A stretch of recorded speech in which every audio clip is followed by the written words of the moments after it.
What if I told you that you could convert any car to an EV for less than $4,000? Hi, and welcome back to This Old Jalopy. And if you're joining us for the first time, we're converting my 1962 Mercury Comet to an electric vehicle, and I'm using parts from a 2014 Nissan Leaf.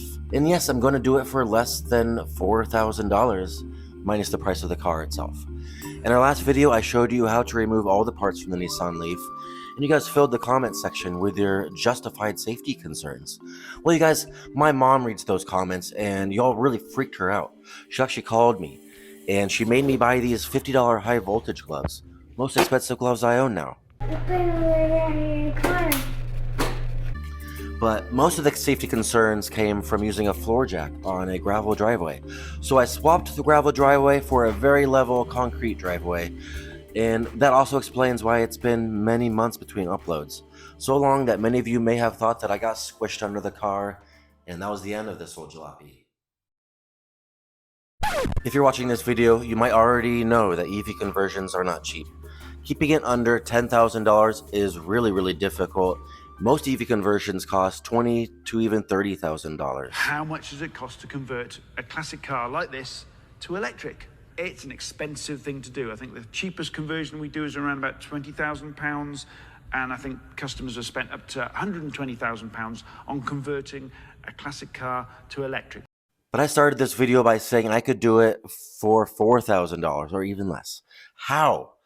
This is the secret sauce to my budget EV conversion. This is the Resolve EV controller, and it works with the Nissan Leaf parts. You have the charger, inverter, and motor, and it can connect to all of those, as well as the BMS in the battery pack. So you don't have to be a computer engineer to figure all that yourself. This is out of a 2014 Nissan Leaf. It came with a pretty small 24 kilowatt hour battery pack. There's rumors now that the Resolve controller is going to get a firmware update soon that will allow it to work with battery packs from other OEM manufacturers such as Volkswagen. And then the Resolve itself sells for $1,000.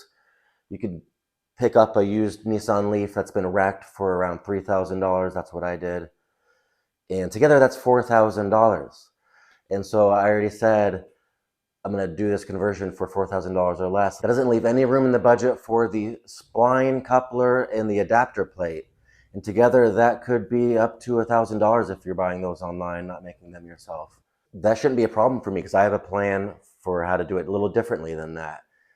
So stay tuned to see how I'm going to do that, but it's also going to reduce a lot of the weight from the vehicle. But for now, I'm going to focus on mocking up all the drivetrain components and bench testing them to make sure everything is working properly before I pull the inline-six engine out of the Comet. I did all of the wiring off camera because all I was doing is following the instructions that I found on the Resolve website. They make it really easy and straightforward, but if you want to see a video on how to do the wiring, there's a video by the Leaf Whisperer himself on that, and I'll link to it in the description. Before I can turn it on and start spinning up the motor, there's a few things I need to do first. I need to work on the cooling system. I need to work on the axle half shafts. And I just need to plug in the high voltage wiring and reconnect the safety disconnect pull-out switch. So let's just get started. We're here in my basement. This is a metalworking shop I built. So there's an anvil behind you and a welder and a drill press, grinder, etc. And on the workbench here, I got the axle half shafts out of the Nissan, cutting these in half so I can get this part, which will go back into the gearbox. And then we can spin it up and see if it works. And I don't have to worry about the spider gears flying apart or gear oil flying out of the holes in the gearbox or anything. So it's got the other one in half now.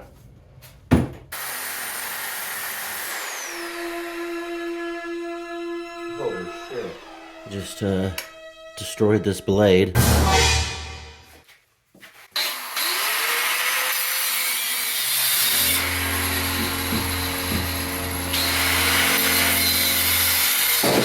Oh, shit.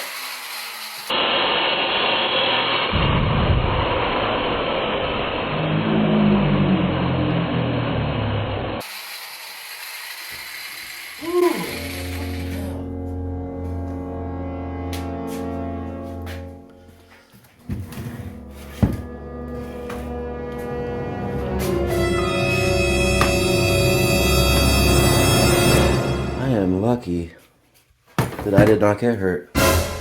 Okay, like I said down in the shop, these axle half shafts, I'm gonna put them down back into the gearbox. And that's just to make sure that nothing bad happens to the spider gears that are in there, because they might be fine, I'm not sure, but just to be sure, I'll put them in there and so the problem solved.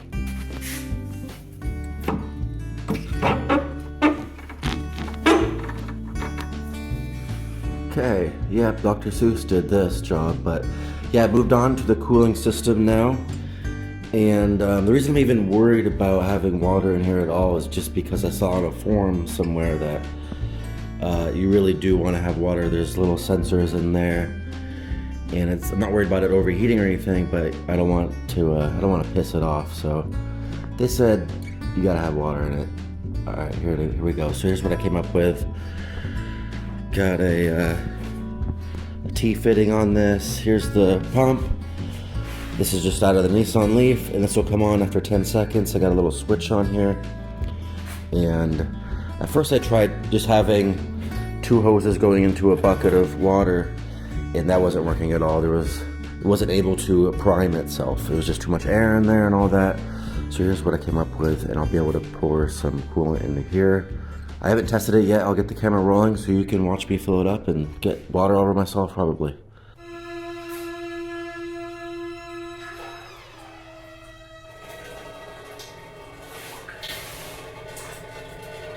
That didn't take long. Looks like my coolant pump is broken as a result of the crash probably.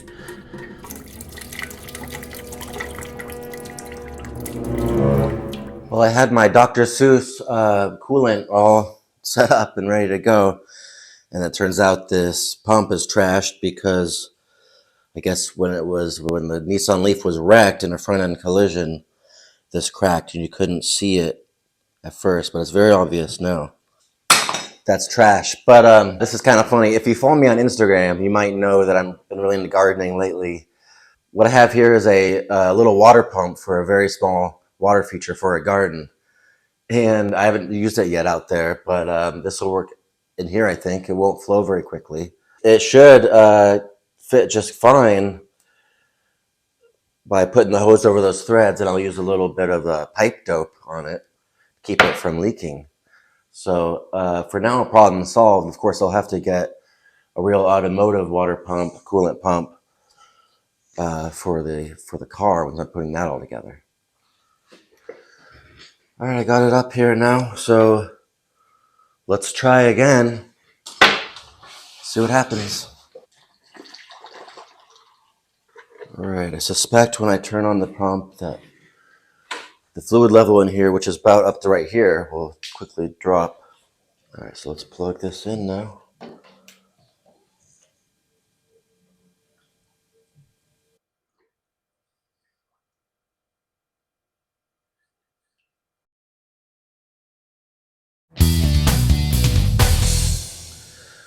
Okay, I just finished up the last wiring job real quick.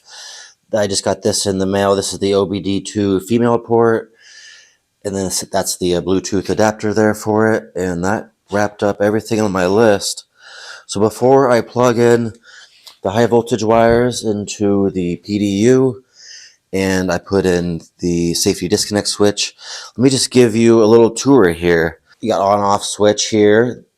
These are the switches for drive, neutral, reverse. They're momentary switches. You have a little brake switch here, and that'll do for now. Of course, in the car, you'll have an actual brake pedal. And here's the throttle pedal.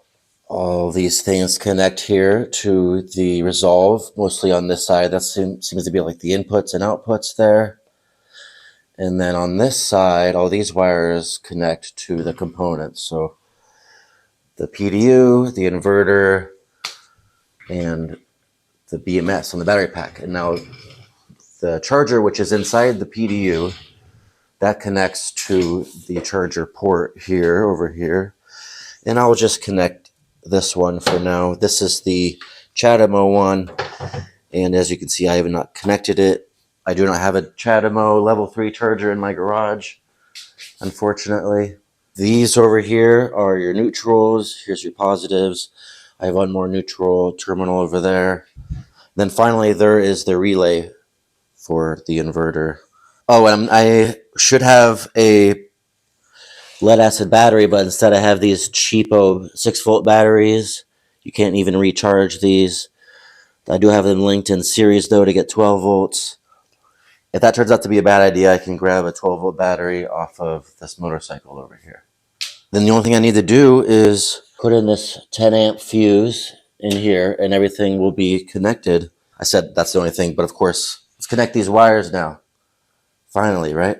The safety cutoff switch isn't yet reinserted, but I'm still using these gloves because safety first, Mom.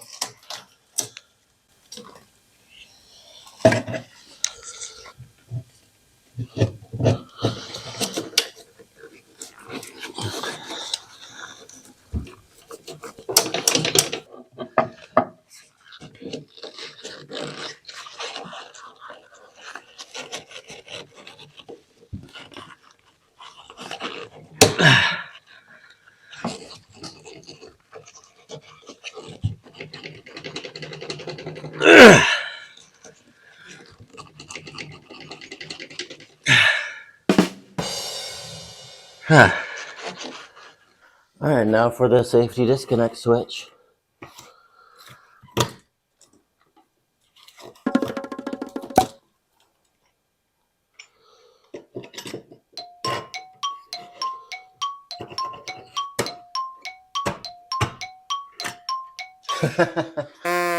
Man, I hate this thing. Alright, let's try that again.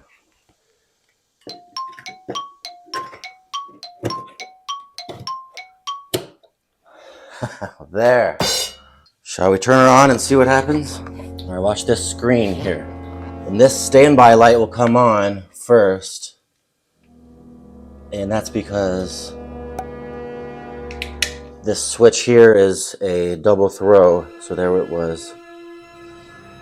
So basically when it's off, this light is on. That's what I'm saying. Alright.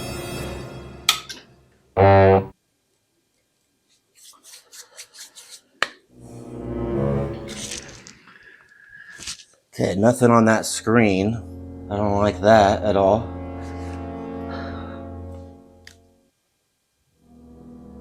Kind of thought that would happen, so not surprised.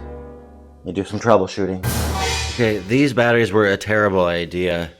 When I flip it on, the voltage of them drops down to 7 from 12.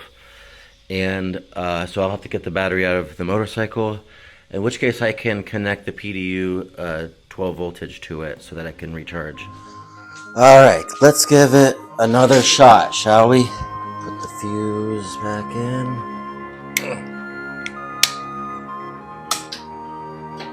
Oh, yes! 57%. So the battery held up good, even though it hasn't charged since 2022, I'm pretty sure. Oh man, ooh, I'm excited. Okay, what should I try next? Let's try the brakes. Oh, already ran into another problem. The brake light's supposed to come on. It might not work. This LED is, actually, now that I think about it, this LED is really old. Put it in drive. Oh, it's in drive. I don't think this LED is working. Keep your eye on this here. Here we go.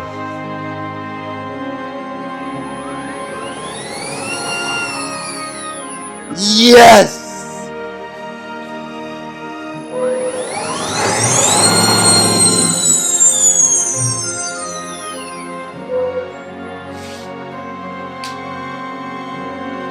You know, I should make sure there's gear oil in the gearbox before I go any further. Alright, let's put it back into neutral. Brakes. Back in the neutral. Let's try reverse. Reverse. Neutral. I'm gonna have to put in another LED. Throw this one away. Alright. Success.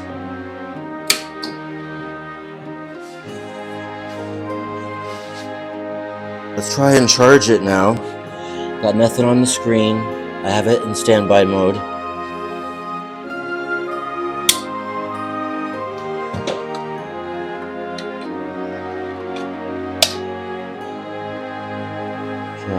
So it's charging at 0 kilowatts per hour.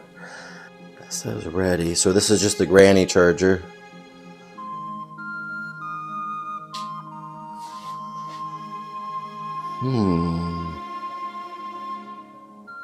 Okay, it still won't charge. And while I was waiting for it, hoping it would charge, I filled it up with more gear oil.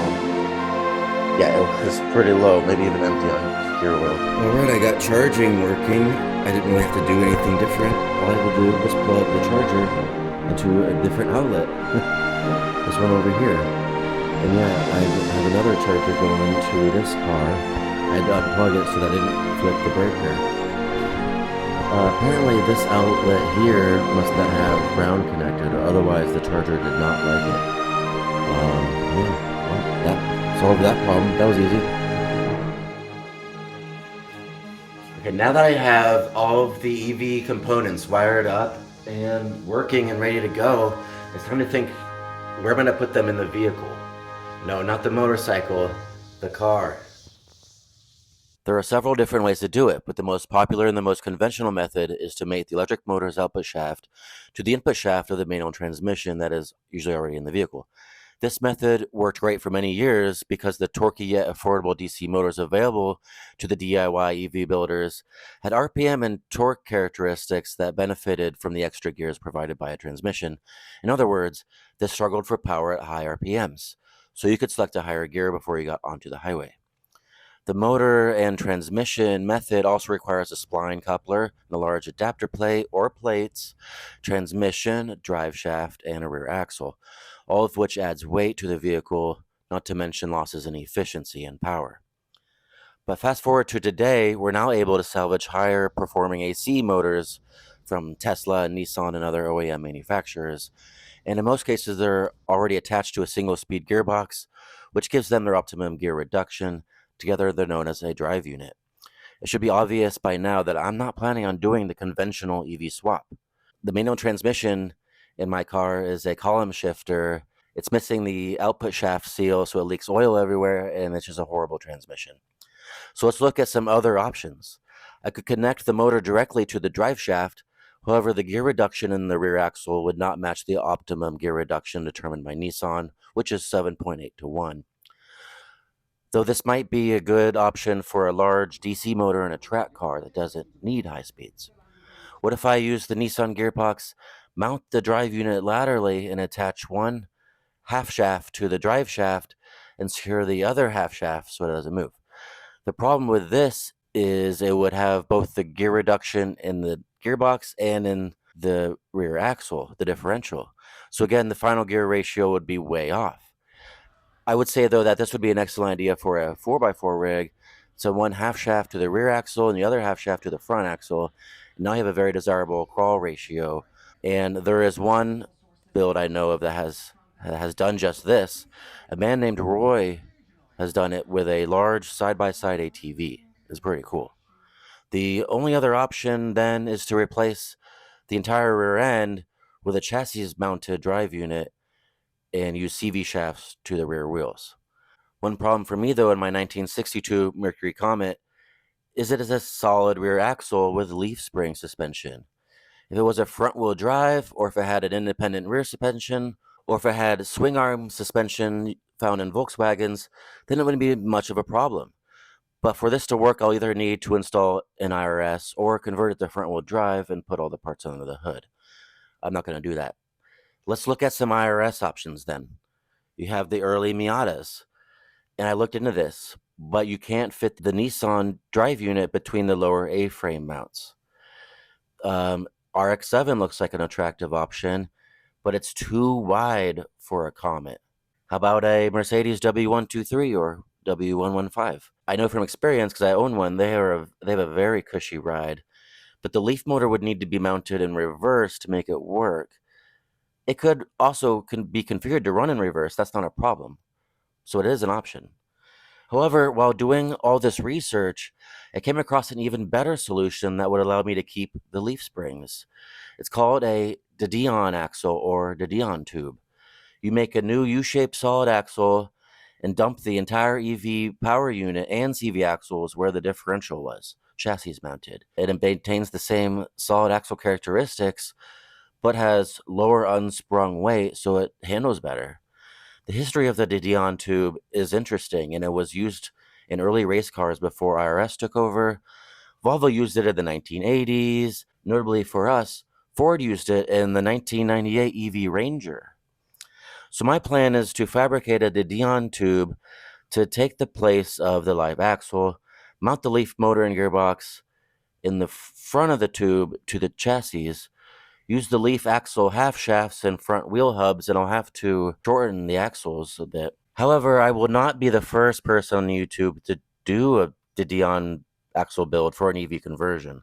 That honor goes to John Garcia, who used such a suspension to put a Tesla drive unit in the back of his Toyota pickup. I'll link to his YouTube video about his truck in the comments. And thanks, John, for giving me the inspiration. Don't be surprised if my axle looks suspiciously similar to yours. Okay, that's it for now. I obviously have a lot of work cut out for me, but I'm gonna get busy.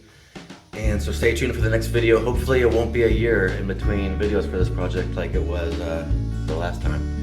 All right, thanks everyone. Take care, see ya.